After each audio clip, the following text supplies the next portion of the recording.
ईमानदार माँ जी। Doctor Ravi OPD के काम में व्यस्त थे। वो हर दिन 100 से भी ज़्यादा बीमार बच्चों को रोजाना मिलते थे।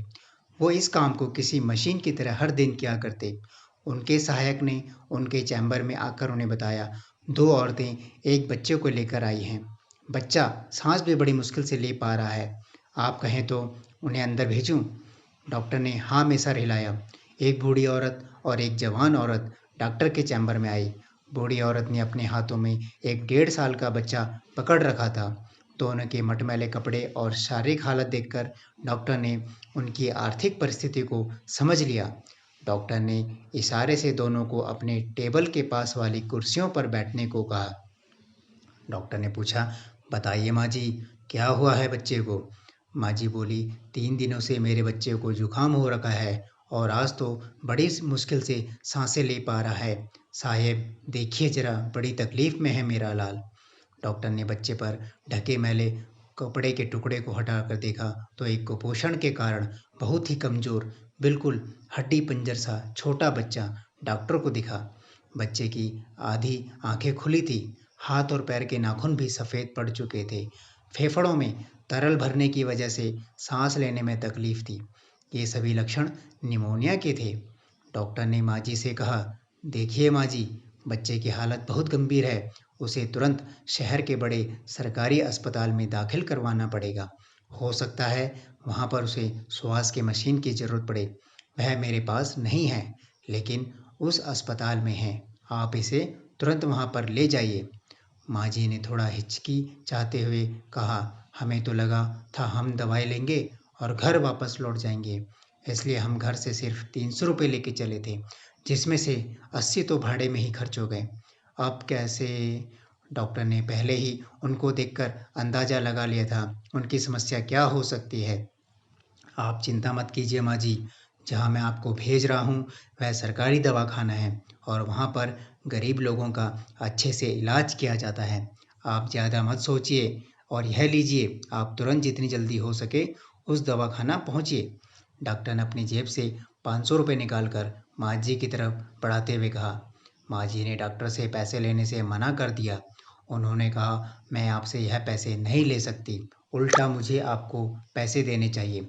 आप फ़िक्र मत कीजिए, हम अभी बस स्टेशन पर जाते हैं, वहाँ पर किसी से संदेशा भिजवाते हैं। इस बच्चे का बाप कुछ न कुछ करके पैसों का इंतज़ाम कर लेगा। डॉक्टर को माँ जी का ऐसा व्यवहार देखकर काफ़ी अचरज हुआ, क्योंकि उन्होंने कई ऐसे लोगों को देखा था जो किसी भी बहाने से पैसे छीनने को तैयार रहते हैं। और यह गांव की गरीब माँ जी है, जिन्हें इन पैसों की इतनी सख्त ज़रूरत है, फिर भी पैसे लेने से मना कर रही है। देखिए माँ जी, समझने की कोशिश कीजिए, बच्चे की हालत बहुत गंभीर है। आप बस स्टॉप तक जाएंगी, संदेशा भिजवाएंगी, बच्चे का बाप कहीं से पैसों का इंतजाम करेगा, इन सब में काफ़ी देर हो जाएगी और आपका बच्चा इस स्थिति में नहीं है कि ज़्यादा देर बर्दाश्त कर सके। हो सकता है थोड़े ही से ही आपसे बाहर से कुछ दवाई या इंजेक्शन मंगवाएंगे, तब आपको इन पैसों की ज़रूरत पड़ सकती है। अब आप ज़्यादा सोचने में समय मत गवाइए और भी पैसों की ज़रूरत पड़े तो हिचकिचाइएगा नहीं, मेरे पास आ जाइएगा। डॉक्टर ने कहा। दोनों ही औरतें पैसा लेना नहीं चाहती थी, लेकिन उनकी मजबूरी थी या फिर बच्चे की बिगड़ती हालत। उन्होंने बेमन से पैसे लिए और अस्पताल की तरफ रवाना हो गए। डॉक्टर रवि फिर से अपनी उसी मशीनी दिनचर्या में लग गए। 3 दिन बाद उनका सहायक फिर से उनके चैम्बर में आया और डॉक्टर से कहने लगा, सर एक बूढ़ी औरत आपसे मिलना चाहती है। डॉक्टर ने कहा, तो तुमने उन्हें नहीं बताया कि मैं बच्चों का डॉक्टर हूँ? सहायक ने कहा, नहीं सर, आप समझे नहीं। आपको याद होगा, कुछ दिनों पहले दो औरतें एक बच्चे को लेकर आपके पास आई थी। बच्चे की हालत बहुत ख़राब थी। उन्हीं दो औरतों में से एक है। डॉक्टर अभी अपनी रोज की बिजी शेड्यूल के चलते इस बात को कब का भुला चुके थे। सहायक के बताने पर उन्हें याद आ गया और उन्हें लगा कि शायद उन्हें और पैसों की ज़रूरत पड़ी होगी, इसलिए आई होंगी। उन्होंने उस माँ जी को अंदर भेजने के लिए कहा। माँ जी चैम्बर में आई और डॉक्टर ने उनसे बच्चे का हाल चाल पूछा। माँ जी ने अपने हाथ में रखे 500 के नोट को डॉक्टर के सामने बढ़ाते हुए कहा, यह लीजिए साहब, आपके रुपए। इनमें से एक भी रुपया दवाइयों के लिए इस्तेमाल नहीं हुआ। अस्पताल में पहुंचते ही बच्चे ने दम तोड़ दिया था। उस दिन तो हम लाश लेकर घर गए थे और आज जब अंतिम संस्कार हो गया है तो आपके पैसे लौटाने आ गई हूँ। बूढ़ी माँ जी की बात सुनकर डॉक्टर अचंभित रह गए। वह सोचने लगे कि क्या इस कलयुग में भी ऐसे लोग हैं, जिंदा हैं, और शायद यही लोग हैं जिनकी वजह से धरती माँ इतना पाप होने के बावजूद सबको मजबूती से थामे हुई है। डॉक्टर ने माँ जी से कहा, माँ जी, आपको यह थोड़े से पैसे लौटाने के लिए धक्का खाते हुए इतना दूर आने की आवश्यकता नहीं थी। और मैं कहाँ देख रहा था कि आपने पैसे दवाइयों में खर्च किए या नहीं।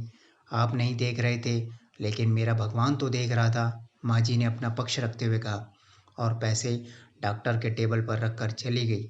झुकी हुई पीठ के साथ चलती हुई बूढ़ी माँ जी को देखकर डॉक्टर के दिल में फिर खरा ख्याल आया, पढ़े लिखे भ्रष्टाचारी लोग जो ईमानदारी की बातें करते हैं, उनका बोझा गांव देहात के इन अनपढ़ लेकिन सच्चे ईमानदार लोग उठाते हैं, इसलिए वो झुक गए हैं। दोस्तों, ईमानदारी पर दिल छूने वाली यह कहानी हमें सिखाती है कि पेट भरे होने पर भगवान की भक्ति और ज्ञान की बातें जैसे कोई भी कर सकता है, वैसे ही पैसों के होने पर ईमानदारी की बातें करना कोई बड़ी बात नहीं है। बड़ी बात तब है जब आपके पास सभी चीज़ों की वस्तुओं की कमी हो और फिर भी आप अपनी नैतिकता पर अड़े रहें।